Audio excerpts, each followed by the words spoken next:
Welcome back. Media Week's on the road. We're here at the Panper Awards with the winners of the newspapers of the year from the regions, from the cities and online. Joining me at the moment is Paul Ramage. Now, he is editor, of course, of The Age, which has indeed taken out the newspaper of the year, the big award, the Metro. Paul, congratulations. Thanks for being on the program. Thank you very much.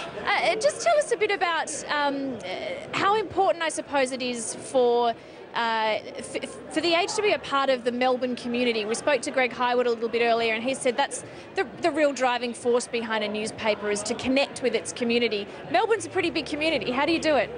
Well, you start off being very audience focused, understanding what your community really likes, what matters for them.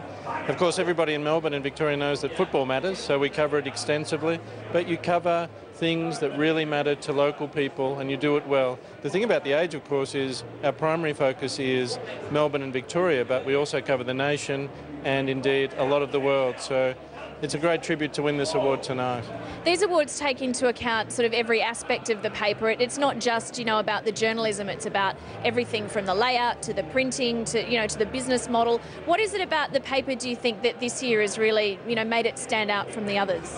One of the things is we set out to be a team this year. The media industry is changing quite dramatically. We talked a lot about this. We're going to work together. And then we set ourselves some goals. The 3 or 4 goals were these: break more news, break more major investigations that really matter nationally, do product development that's innovative and bold, like the new Saturday Age, and then go to multimedia with a new iPad app. So it has been a strong year, and it's a great credit to the people at The Age. How important is it at The Age that you're part of the broader Fairfax family, what sort of ideas do you get from being part of that broader stable? Well, Fairfax is going through change like most major media organisations at the moment. We've got a new CEO in Greg Highwood. He's driving change. He's doing that very successfully. He's got a bold strategy. So The Age is part of that, working closely with the Sydney Morning Herald and other metros. And, to our advantage, because if we work effectively together, the papers in the Fairfax stable get stronger and stronger. So quite confident about the strategy. I've asked Greg Highwood this in the past, and I'm sure he wouldn't mind me asking you about it, but do you think people who have print in their blood, who come from a journalist background, make good CEOs of media companies? Well, I think Greg's living proof that with the right background, he's done editing, he's done publishing, he's bounced into other industries and come back. He's certainly the mark of what you can do. I think it counts a lot. I think it is good to have it in your blood, but it doesn't mean you can't have an outsider as well. So, it's about skills, drive, passion, and a real understanding and feel for what we do. There's been a lot of talk in the media just in recent months, and a lot of it's actually come from outside the organisations who are being accused of, and that is that, Fairfax is pro-left and News is pro-right. What do you make of all of that? Well, at The Age we set out to be independent, and independent can bring its critics too, because in a way, if some papers or some media organisations in Australia make it very clear which side of the political fence they come from, then it's easy for them to sit back and attack a paper like The Age. We're proudly independent. At times we're seen to be liberal, at times we're probably seen to be a little bit to the left, but there are times we're seen to be a little bit to the right as well. So, we're proud of our position and we can speak on that very, very well, but it's up to other organisations to speak on their journalism.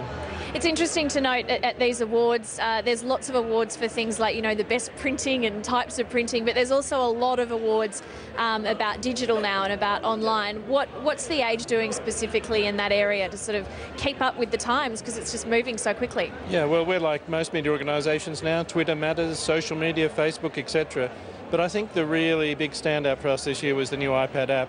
It's only just over a couple of months old, and the combined reach of the Sydney Morning Herald and the Age apps is now more than 200,000 free downloads. So it's going very, very well.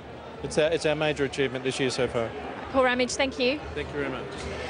One of the other winners here tonight was indeed in the online space, and that was couriermail.com.au. That award picked up by Chris Jones, talking with James. Chris, congratulations on your win. News site of the year, couriermail.com.au. Interesting year for you guys. You had some natural sort of events you covered.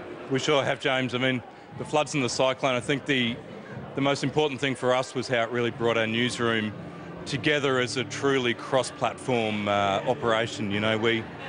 We probably ended the year last year as, primarily print-focused, and we managed to get through those floods, and it really brought out, I guess what it showed to me was was that news gathering is at the, part of the DNA of what we do, and we're able to do it across platforms and serve our audiences no matter whether it's in the newspaper or on the website. Does an event like those that you just described, does that sort of fast track some of the development? I think it does, and I think, as I say, I think what it shows is that the bread and butter of what we do is the storytelling and the way that we serve our audiences, and whether that's in our newspapers or on our websites or our iPad apps or our mobile sites or whatever, it's still storytelling, and it's that great journalism that's the heart of what we do. As part of your time spent, strategising long term, and then the rest of the time you're sort of trying to improve your day-to-day business, is it? Very much so, and someone made the point this morning that the rate of change that we're seeing at the moment will never again be so slow, which I think's a really good point. That if you would have held up an iPad 18 months ago, everyone sort of freaks out and everyone sort of goes, oh yeah, that's sort of, yeah, whatever, what's next? And I think in digital media, that's, a big part of what we do is really try to be pushing the boundaries every day and really pushing forward, still doing the great journalism, but really trying to innovate as well. And I think that the award tonight's a recognition of my team and the innovation that they've been able to achieve. Yeah, it's very dangerous times to be making predictions around digital media, but do you think in 12 months we'll see a very different landscape in terms of, what people are paying for online? Maybe in terms of what people are paying for. I think, Are you confident about, where we're heading? Look, the audience for all of our newspapers and news brands, are bigger than they've ever been. There is no lack of audience here. There is a challenge around the revenue model, but there's a great thirst for news, and that is not going away. And digital is actually just really exciting. It's just opening great new opportunities for storytelling. Yeah. And is it still the sort of breaking hard news that are the big drivers? We're seeing a spread across, so.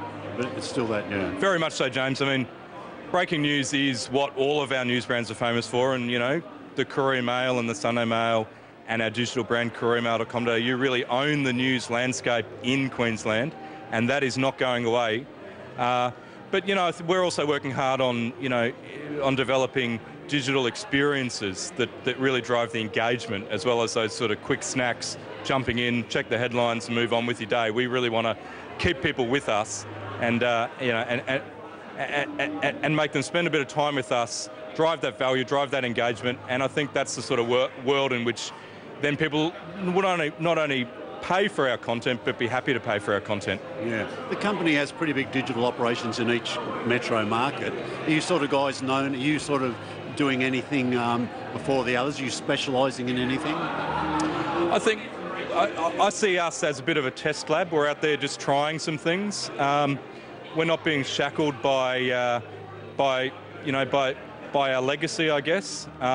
We're out there just doing our best at just, giving something a go. And I always say to the guys, a bit tongue-in-cheek, but and certainly doesn't relate to our journalism, James, but it's the web, you're never wrong for long. Yeah, absolutely. Chris, many thanks. Thanks, James. Chris Jones there from couriermail.com.au. Let's leave the print sector now, see what's been happening in TV land. Here's the latest ratings. Week 34 in free-to-air saw 9 dominate the block, taking up the top 2 spots, followed by 9 News Sunday and 60 Minutes. 7 News on Sunday came in 5th position. The block again in spots 6, 7 and 8. 9th was Winners and Losers on 7, and rounding out the top 10, 7 News. In subscription television, top 5 sport programs first, and the NRL dominated Panthers v Warriors, Sharks v Bulldogs and Titans v Raiders in the first 3 positions, with Raiders v Rabbitohs in 5th spot. Adelaide and Geelong in the AFL took out number 4. Australia's Next Top Model sits atop the ratings in the non-sport genre, followed by Deadliest Catch, Project Runway, EastEnders and The Simpsons on Fox 8.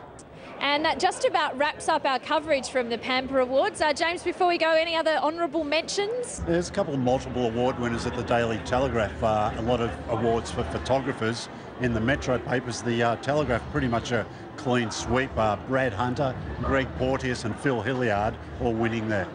All right, James, thank you. Thanks, Catch up with you next week. From all of us, thank you very much for watching.